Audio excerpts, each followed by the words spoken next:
Hello students, in this lecture we are going to discuss transport of gases. There are two gases which took part in the process of respiration. These gases are O2 and CO2. In this first we will see transport of oxygen. Oxygen get transported by the RBC. Its quantity is 97% and 3% of O2 transported by the plasma. That reaction takes place in this process is O2 plus hemoglobin is equal to oxyhemoglobin. Now we will see this topic in detail. So hemoglobin is a red colored iron containing pigment present in the RBCs. O2 can bind with hemoglobin in a reversible manner to form oxyhemoglobin. O2 plus hemoglobin is equal to oxyhemoglobin. Each hemoglobin molecule can carry a maximum of 4 molecules of O2. How many molecules of O2? One molecule of hemoglobin reacted with 4 molecules of O2. Binding of oxygen with hemoglobin is primarily related to partial pressure of O2, partial pressure of CO2, hydrogen ion concentration and temperature are the factors which can interfere with this binding. Which are the factors affecting factors? Partial pressure of CO2, hydrogen ion concentration and temperature. So the process is carried out in alveoli. In the alveoli where there is high PO2. PO2 means partial pressure of oxygen. High PO2 and low PCO2, low carbon dioxide pressure, and lesser H plus concentration, and lower temperature. These four words are most important. High PO2, low PCO2, lesser H plus concentration and lower temperature. The factors are all favorable for the formation of oxyhemoglobin.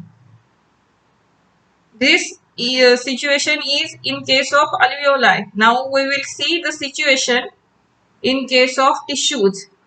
In tissues where low PO2, pressure of oxygen. This condition is opposite to condition of alveoli. So remember these two conditions. Don't get confused while remembering these two conditions.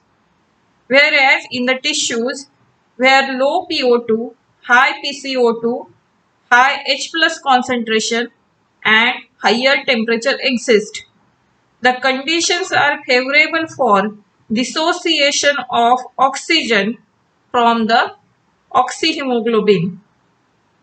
This clearly indicates that O2 gets bound to hemoglobin in the lung surface and get dissociated at the tissues. Oxygen bind कुठे होतो lung मध्ये अल्व्हिओलायला आणि त्या haemoglobin पासून separate कुठे होतो तर tissue मध्ये. Every 100 ml of oxygenated blood can deliver around 5 ml of O2 to the tissues under normal physiological conditions. This is all about transport of oxygen. It is transported by RBC 97%, 3% by plasma. And you have to remember reaction O2 plus hemoglobin is equal to oxyhemoglobin. And you have to remember different factors affecting the process. What are they? Pressure of oxygen, carbon dioxide, H plus concentration and temperature. Okay. Next, moving towards transport of carbon dioxide. 20 to 20% of carbon dioxide is transported by RBC. 70% get transported in the form of bicarbonates. 7% CO2 get transported with plasma. And reaction carried out in this process is CO2 plus H2O. The enzyme used in this reaction, carbonic anhydrase, resulted into H2CO3. Again carbonic anhydrase, HCO3 minus, negative ion, plus H plus ion. So now we will see this reaction in detail. CO2 is carried by hemoglobin as carbaminohemoglobin. Carbaminohemoglobin. This binding is related to the partial pressure of CO2. Is major factor which could affect this binding.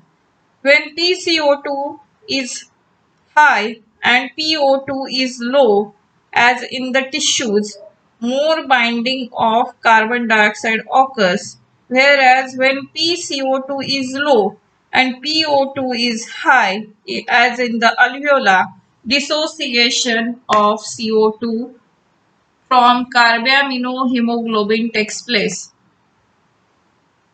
ज्याचं pressure जास्त असतं त्याचं association होतं कोणाबरोबर haemoglobin बरोबर ज्याचं pressure कमी असतं त्याचं हिमोग्लोबिन बरोबर डिसोसिएशन किंवा सेपरेशन होतं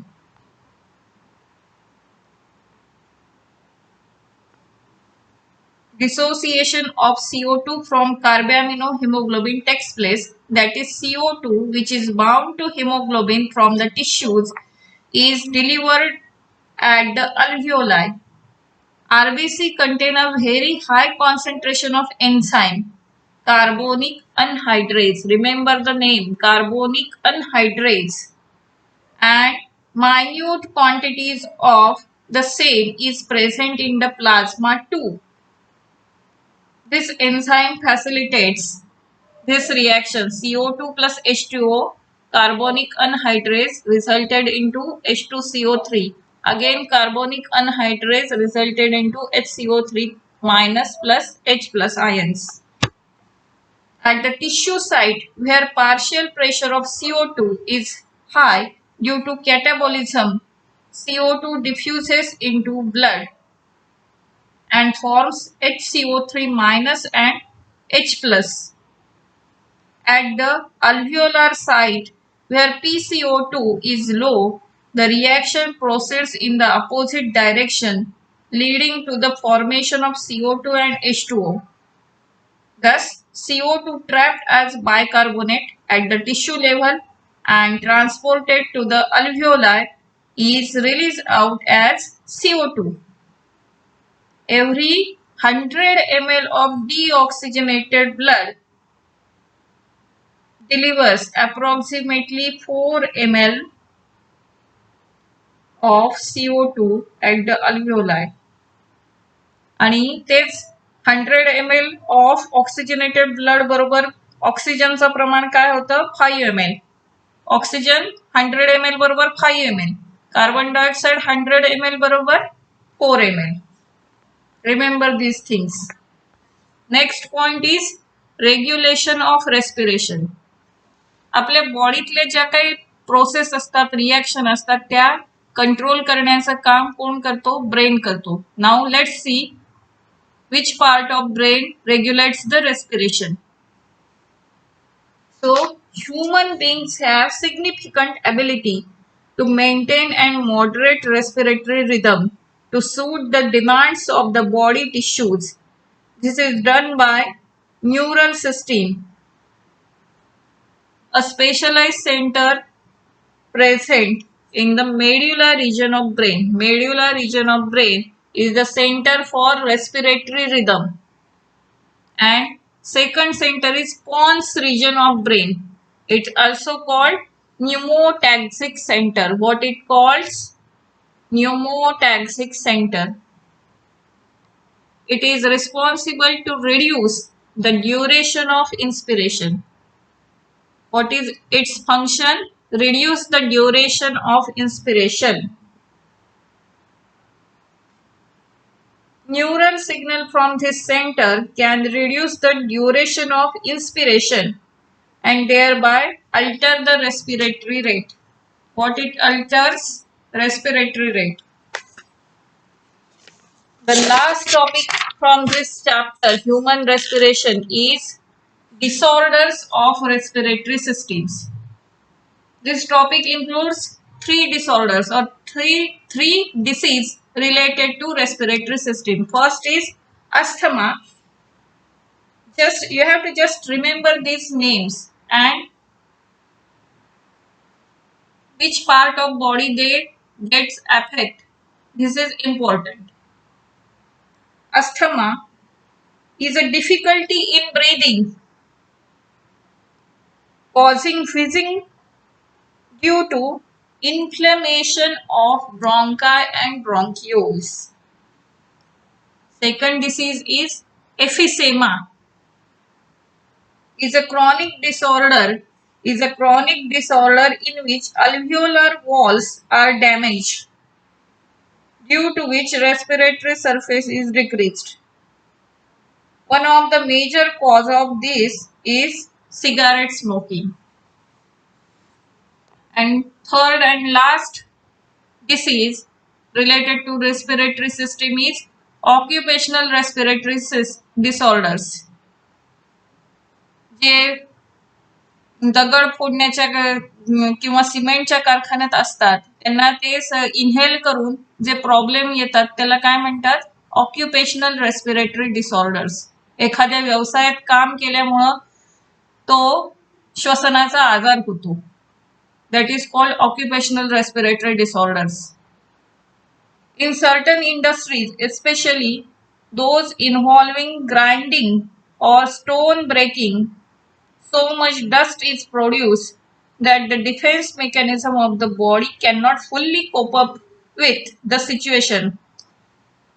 Long exposure can give rise to inflammation leading to fibrosis, proliferation of fibrous tissues, and thus causing serious lung damage. Workers in such industries should wear protective mask. So this is end of our first chapter, respiration system. In this we have discussed respiratory organs, human respiratory system, mechanism of breathing, respiratory volumes and capacities, exchange of gases, transport of gases, regulation of respiration, and disorders of respiratory system. So this is all about human respiration. Hope you understand this topic very well. So keep studying and keep watching. Thank you.